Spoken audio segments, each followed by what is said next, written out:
Anh em ơi, chị em ơi, đã sẵn sàng lên đường hay chưa? Đã sẵn sàng.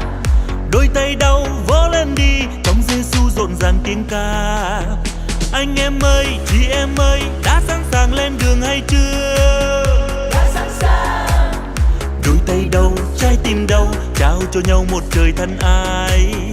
Đi thôi, mau đi thôi, anh tìm gì, em tìm gì? Tìm nhà Chúa nơi trần gian.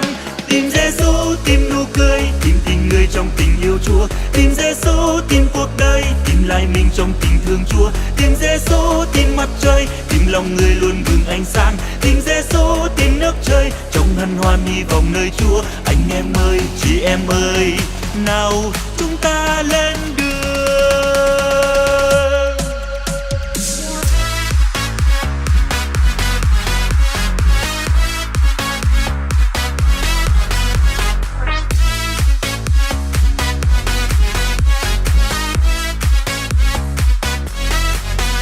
Anh em ơi, chị em ơi, đã sẵn sàng lên đường hay chưa? Đã sẵn sàng. Đôi tay đau vỗ lên đi, trong Giêsu rộn ràng tiếng ca. Anh em ơi, chị em ơi, đã sẵn sàng lên đường hay chưa? Đã sẵn sàng. Đôi tay đau, trái tim đau, trao cho nhau một trời thân ái. Đi thôi, mau đi thôi, anh tìm gì, em tìm gì? Tìm nhà Chúa nơi trần gian.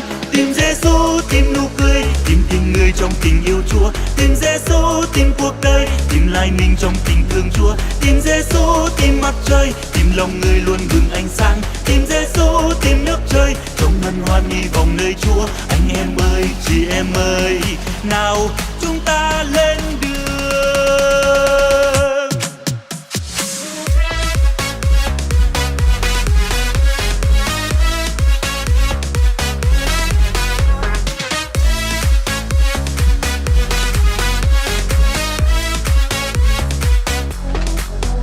Anh em ơi, chị em ơi, đã sẵn sàng lên đường hay chưa?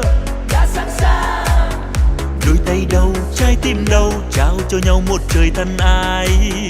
Đi thôi, mau đi thôi, anh tìm gì, em tìm gì? Tìm nhà Chúa nơi trần gian. Tìm Giêsu, tìm nụ cười, tìm tình người trong tình yêu Chúa. Tìm Giêsu, tìm cuộc đời, tìm lại mình trong tình thương Chúa. Tìm Giêsu, tìm mặt trời, tìm lòng người luôn bừng ánh sáng. Tìm Giêsu, tìm nước trời, trong hân hoan hy vọng nơi Chúa. Anh em ơi, chị em ơi, nào chúng ta lên đường. Tìm Giêsu, tìm nụ cười, tìm tình người trong tình yêu Chúa. Tìm Giêsu, tìm cuộc đời, tìm lại mình trong tình thương Chúa. Tìm Giêsu, tìm mặt trời, tìm lòng người luôn bừng ánh sáng. Tìm Giêsu, tìm nước trời, trong hân hoan hy vọng nơi Chúa. Anh em ơi, chị em ơi, nào